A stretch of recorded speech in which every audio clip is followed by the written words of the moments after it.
kecil. Skala kecil ini sekarang kita masuk ke subpokok pendapatan per kapita. Sebelum Ibu masuk pelajaran, silakan perhatikan dulu ke media yang ada di depan semuanya. Kita belajar tentang pendapatan per kapita. Yang akan kita pelajari itu kita akan menguraikan pengertian pendapatan per kapita. Setelah itu kita menghitung, setelah itu kita membandingkan pendapatan per kapita baik Indonesia dengan tetangganya atau se-Asia Tenggara. Nanti itu akan dikeluarkan dalam LKPD.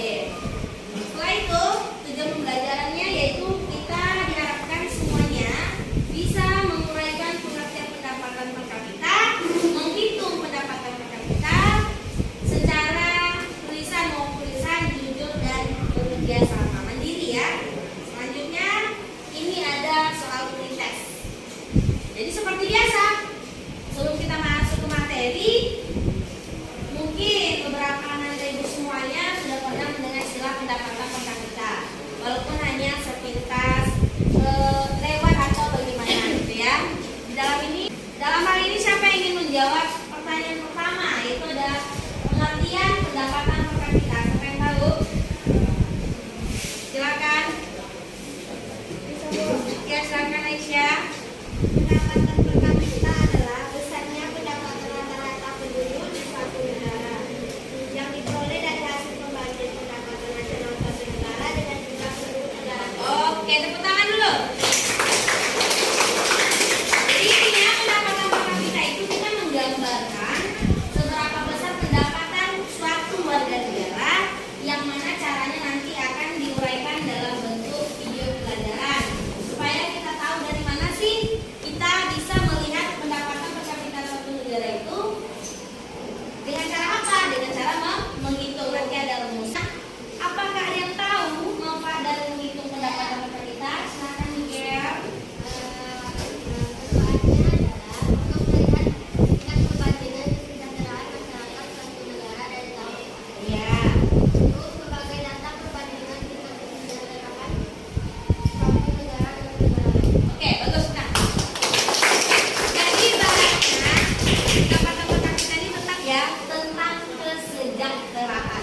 Orang kan bisa bilang negara kaya, negara miskin. Nah, itu nanti terlihat dari pendapatan per kapita. Oke, selanjutnya untuk pembelajaran ini, Ibu akan menanyakan. Simak video ini sampai akhir ya guys. Pada pertemuan kali ini kita masih membahas pendapatan nasional ya. Nah ini bagian ketiganya atau bagian terakhirnya. Kompetensi dasarnya masih sama dengan pertemuan sebelumnya, yaitu menganalisis konsep dan metode penghitungan pendapatan nasional serta menyajikan hasil penghitungan pendapatan nasional.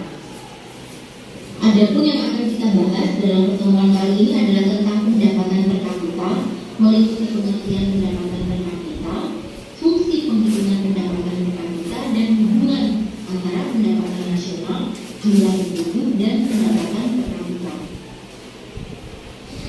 Saya yakin ketika kalian menonton suatu acara berita di televisi ataupun membaca koran, kalian pasti pernah mendengarkan istilah pendapatan per kapita. Karena istilah pendapatan per kapita ini umumnya digunakan untuk membahas kondisi perekonomian yang dialami oleh suatu negara. Jadi pendapatan per kapita itu apa sih? Pendapatan per kapita adalah pendapatan rata-rata seluruh penduduk pada suatu negara dan kemakmuran pada suatu negara. Karena nilainya diperoleh dari pendapatan rata-rata masyarakat yang berada pada negara tersebut. Kata kapita ini diambil dari bahasa Latin yang memiliki arti per kepala. Dengan adanya penghitungan ini, maka kita bisa mengetahui tingkat kesejahteraan rata-rata penduduk pada suatu negara. Adapun fungsi penghitungan pendapatan per kapita yang pertama yaitu digunakan sebagai perbandingan kesejahteraan penduduk suatu negara dari tahun ke tahun. Nah, dari tahun 2017 ke tahun 2018 ada pertumbuhan nggak nih? Ada kenaikan kesejahteraan nggak nih penduduknya? Nah, dihitungnya dari pendapatan per kapita. Yang kedua yaitu untuk perbandingan kesejahteraan suatu negara dengan negara lain. Jadi pendapatan per kapita kapita Indonesia dibandingkan misalnya dengan pendapatan per kapita negara Singapura. Nah, di-compare nih, lebih sejahtera mana antara penduduk Indonesia dan Singapura. Yang ketiga yaitu digunakan sebagai perbandingan tingkat standar hidup masing-masing negara dari tahun ke tahun. Adakah kenaikan standar hidup dari masing-masing negara tersebut setiap tahunnya? Adakah kenaikannya? Nah, kenaikannya itu dihitung dari pendapatan per kapita. Kemudian yang keempat, pendapatan per kapita itu digunakan juga sebagai data pengambilan kebijakan dalam bidang ekonomi oleh para penguasa atau penentu kebijakan. Nah, sekarang apa nih hubungan antara pendapatan nasional, jumlah penduduk, dan pendapatan per kapita? Ternyata pendapatan nasional dan jumlah penduduk ini merupakan dua hal yang saling mempengaruhi pendapatan per kapita. Naik turunnya pendapatan nasional atau jumlah penduduk akan mengakibatkan naik turunnya pula pendapatan per kapita. Sehingga hubungan ketiganya digambarkan sebagai berikut. GDP per kapita dapat dihitung dengan cara GDP tahun X per kapita diperoleh dengan cara GDP tahun X dibagi jumlah penduduk tahun X. Jadi harus sama, misalnya ya, mencari pendapatan per kapita tahun 2019, berarti jika menggunakan GNP maka GNP tahun 2019 dibagi jumlah penduduk pada tahun 2019. Nah, agar lebih jelasnya saya berikan contoh satu persatu jika menggunakan GDP ataupun GNP. Nah, ini soal yang GNP-nya. Nah, ini jumlah penduduknya. Negara abadi, bangun, candi, damai, dan negara elang. Urutkanlah pendapatan per kapita negara tersebut dimulai dari yang tertinggi. Berarti mencarinya bagaimana nih? Ya, tinggal membaginya saja. Membagi ini jumlah GNP dibagi jumlah penduduk. Saya buat satu kolom di sini dulu, yaitu kolom untuk pendapatan per kapita, jumlah GNP dibagi jumlah penduduk. 250 dibagi 140. Nah, hasilnya adalah 2000. 3000 dibagi 3, hasilnya adalah 1000. 6000 dibagi 12, hasilnya 500. 45.000 dibagi 60, hasilnya adalah 750, dan 90.000 dibagi 150, hasilnya adalah 600. Nah, ternyata permintaannya ini diminta untuk mengurutkan dari mulai yang tertinggi. Saya buat satu kolom tambahan lagi nih, peringkat mana yang tertinggi. Kita cari pendapatannya yang paling besar, pendapatan per kapita yang pertama ini berarti adalah negara abadi. Kita tulis di sini berarti dia peringkat 1. Yang kedua adalah negara baru, saya tulis di sini peringkat 2. Kemudian setelah 1000 ini ya negara damai. Nah, ini berarti peringkat 3. Selanjutnya negara elang 600 pendapatan per kapitanya, ini adalah peringkat 4. Dan yang terakhir adalah negara candi. Ini ada. Itu juga dikatakan bahwasanya per kapita itu bukan semata-mata dari misalnya negara itu tinggi, tapi kita lihat lagi dia ada pengaruhnya terhadap jumlah penduduk. Kalau jumlah penduduknya juga tinggi, ibaratnya kita lah di kelas ini kan. Ada pertanyaan dari video yang sedang ditampilkan tadi, yang sudah ditampilkan. Apakah ada pertanyaan? Oke. Pertanyaannya yaitu apa upaya yang dilakukan pemerintah dalam meningkatkan pendapatan per kapita? Oke, jadi di sini bagus sekali pertanyaannya ya. Jadi kita karena berpikir ya seperti yang dikatakan di video tadi, kita lihat masih ada tuh di papan tulis itu negara sejahtera itu pendapatannya adalah 1.449.000 US dollar. Tapi dilihat lagi ke sebelahnya, penduduknya ternyata ada 105 juta orang. Dan akhirnya pendapatan per kapitanya menjadi 13.800. Jadi ibaratnya kalau kita lihat dari situ juga belum tentu tinggi. Jadi di sini upaya-upaya pemerintah itu sangat ada, harus ada supaya setiap masyarakat ini mengalami kesejahteraan yang maksimal. Yang pertama itu otomatis dengan cara meningkatkan pertumbuhan ekonomi. Ya, dengan cara apa, Bu Sata? Ya dengan cara misalnya membuka lapangan pekerjaan yang seluas-luasnya, membina masyarakat, misalnya petani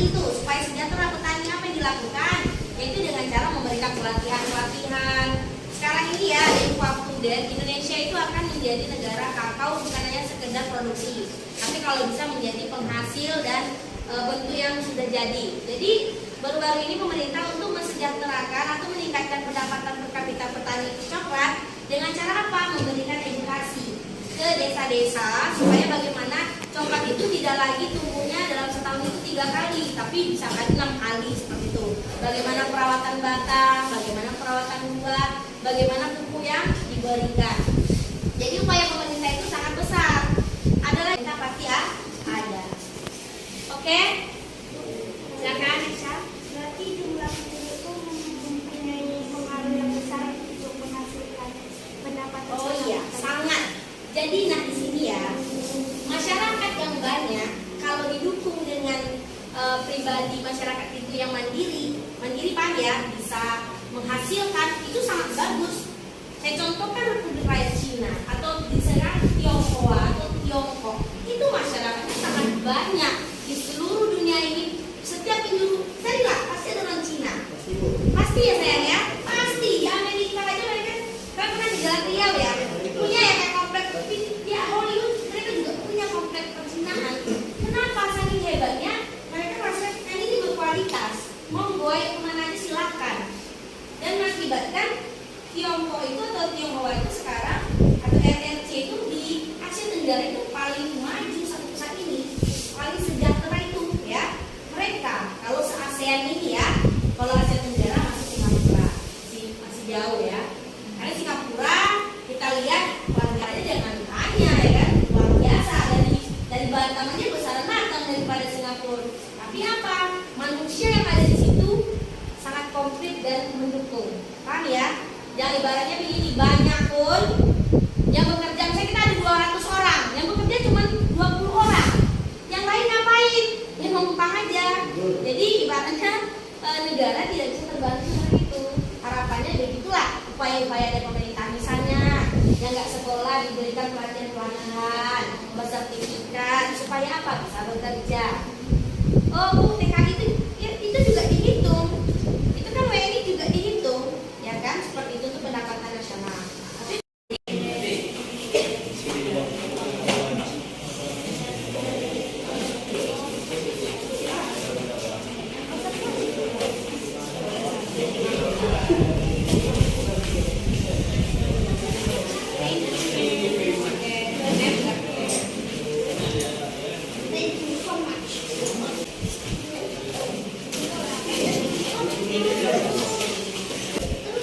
Silakan dikerjakan.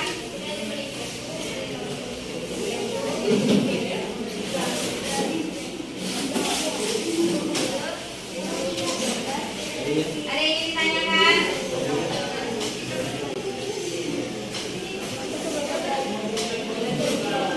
Siapa itu yang tadi misalnya kayak biasa seperti yang dijelaskan dijelasin. Kalau misalnya pendapatannya itu yang utamanya itu adalah pendapatan nasionalnya itu GDP. Jadi GDP-nya dari 10 miliar dolar nih.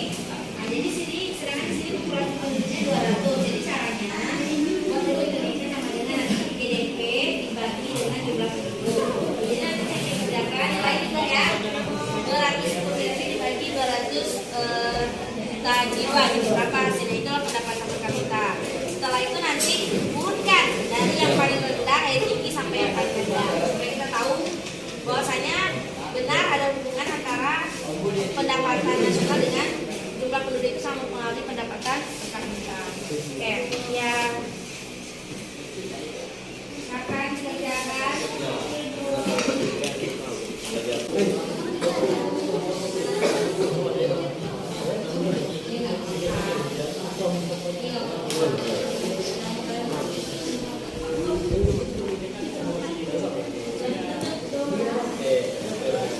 susah?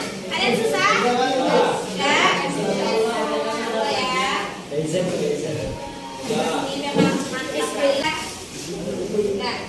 Paham?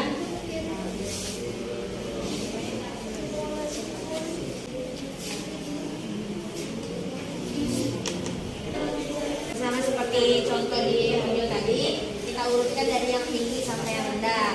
Tujuannya supaya kan tahu nih, oh walaupun ini rendah, walaupun pendapatan nasionalnya ternyata jumlah penduduknya sedikit. Antara yang ibaratnya dari 5 negara ini sih kenapa bisa sejahtera? Dilihat nanti dari pendapatan nasionalnya dengan jumlah penduduknya. Karena seperti yang dijelaskan tadi, hubungan ada pengaruh berarti ya. Oke. Oke lagi ya. Oke. Baiklah, sebelum kami mulai presentasi kami akan membacakan suatu pepatah yang memotivasi. Oke. Belajar tanpa keinginan merusak ingatan, Ya. tidak menyimpan apapun yang terburukan dan akan sia-sia. Kali ini kami menginginkan semuanya fokus mendengarkan presentasi dari kami untuk kebaikan kita bersama. Oke. Assalamualaikum warahmatullahi wabarakatuh.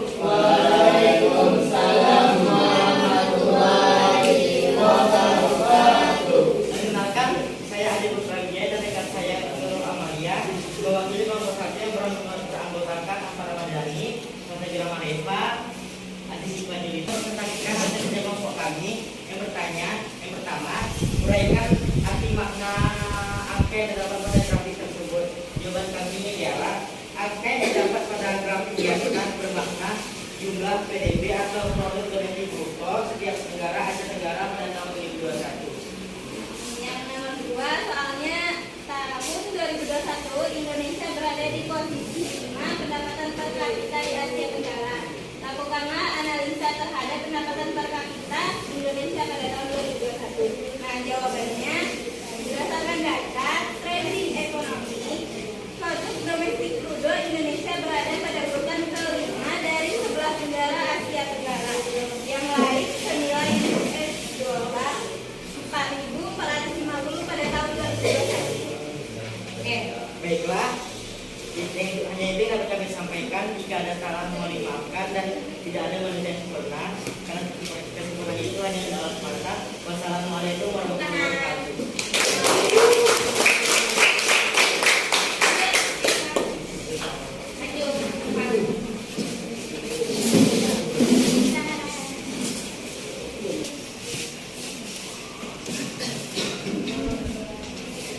Assalamualaikum warahmatullahi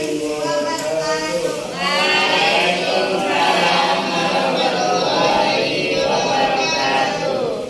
Perkenalkan, saya Isa Putri, perwakilan dari kelompok 1 dan rekan saya. Jadi kami akan menjawab pertanyaan LKPD yaitu nomor 3, yaitu pendapatan per kapita 5 negara. Yang aneh yaitu pendapatan per kapita Indonesia. Sebelumnya di LKPD itu sudah ditunjukkan pendapatan nasionalnya dan populasi penduduknya. Dan rumus dari pendapatan per kapita tadi adalah GNP per jumlah penduduk. Dan GNP per kapita Indonesia yaitu 465 triliun US dollar ya, per 246 juta. Hasilnya yaitu 1.890 US dollar. Dan yang kedua yaitu pendapatan per kapita negara Malaysia, yaitu GNP nasional per jumlah penduduk 350.000 triliun per 186 juta. Hasilnya yaitu 1.881 US dollar. Kemudian yang kecil dari negara Salam yaitu pendapatan kapita sama dengan pendapatan nasional dibagi jumlah penduduk yaitu 269 triliun dibagi 86 juta. Hasilnya 3.127 US dollar. Yang B, pendapatan per kapita Thailand yaitu 671 triliun dibagi 198 juta. Hasilnya 3.388 US dollar. Yang terakhir, yang E, pendapatan per kapita negara Filipina Filipina yaitu 515 triliun dibagi 210 besar. Hasilnya 2.452 US dollar. Dan yang nomor 2 bagian 3 yaitu perbandingan pendapatan per kapita dari 5 negara tadi. Dari hasil yang telah kami sebutkan tadi, urutannya yaitu urutan yang paling tertinggi yaitu negara Thailand dengan pendapatan per kapita yaitu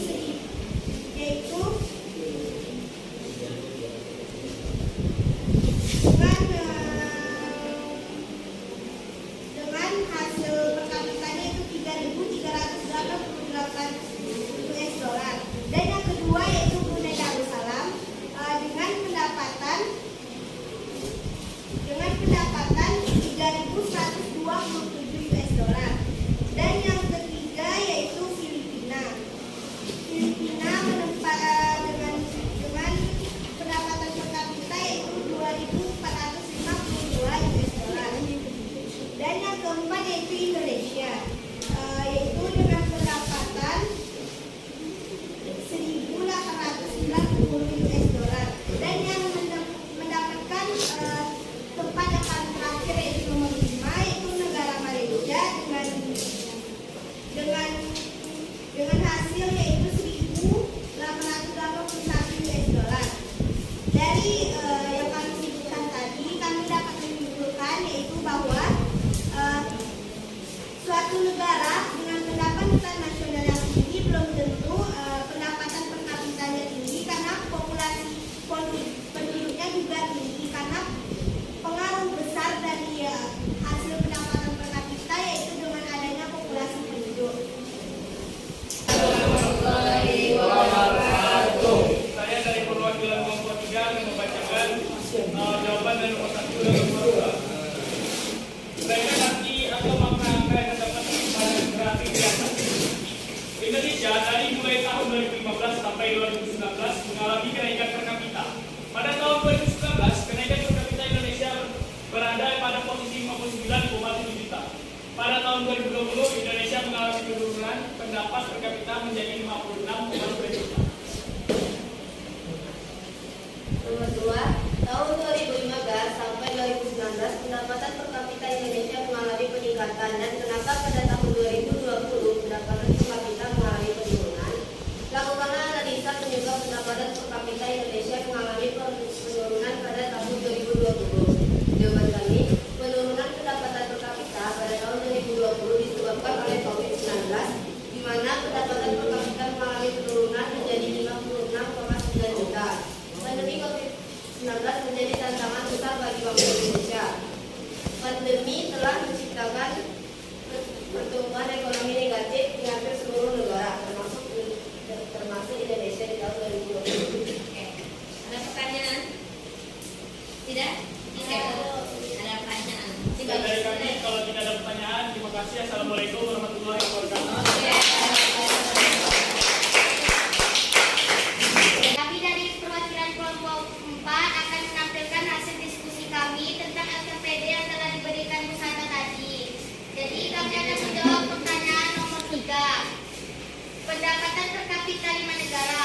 Yang pertama, perhitungan pendapatan per kapita 2020 dan 5 negara. Yang pertama, pendapatan per kapita Indonesia. Yang kedua, pendapatan per kapita Malaysia. Yang ketiga, pendapatan per kapita Singapura. Yang keempat, pendapatan per kapita Thailand. Yang kelima, pendapatan per kapita Vietnam. Baiklah, yang A, PBN-nya kan sudah diketahui itu, pendapatan nasionalnya 210 miliar. Itu populasi penduduknya kan 200 juta penduduk. Jadi cara mencarinya yaitu IPT sama dengan GNP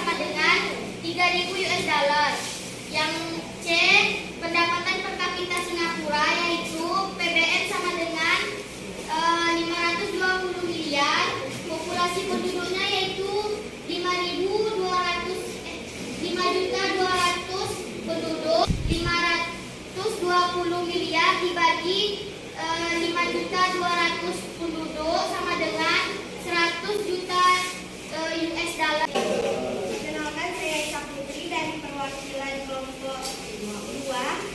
Saya akan bertanya kepada kelompok 4, yaitu dari perbandingan yang kalian peroleh tadi, kenapa perbandingan tersebut bisa mengakibatkan kesejahteraan atau standar hidup suatu negara dari tahun ke tahun menyebabkan kesejahteraan? Atau sebaliknya, dengan adanya penduduk yang begitu banyak tetapi dengan penghasilan negara yang singkat, gimana caranya memperbandingkannya dengan negara-negara lain yang hasilnya yang banyak tetapi negara penduduknya yang sedikit? Terima kasih. Tadi yang dijabarkan oleh kelompok 4 itu kan ada Singapura yang sangat tinggi ya pendapatan per kapitanya. Ingat, nah, suatu negara itu bisa kita lihat dari mananya Bu dikatakan mereka sejahtera, seperti itu ya. Kalau yang paling utama itu kita pasti melihatnya dari cara hitungan. Tapi kalau kalian mau lebih up to date, itu dilihat dari mode hidup atau gaya hidup di negara tersebut. Saya contohkan, ya, negara maju itu yang membuat mereka sejahtera itu sebenarnya pertama adalah pendapatan dari pertumbuhan ekonomi yang sangat baik, sehingga berpengaruh terhadap pendapatan per kapita suatu masyarakat. Yang kedua, gaya hidup, ya, gaya hidup mereka di sana sangat luar biasa. Fasilitas yang disediakan oleh negara. Ibaratnya saya contohkan antara kita dengan Singapura aja, ya, kita luas, negara kita sangat luas. Singapura tidak terlalu luas, tapi mereka di situ sangat bagus dalam pendapatan nasional atau skala pertumbuhan ekonomi yang sangat bagus. Dengan jumlah yang sedikit itu, tapi semuanya efektif, bekerja secara baik.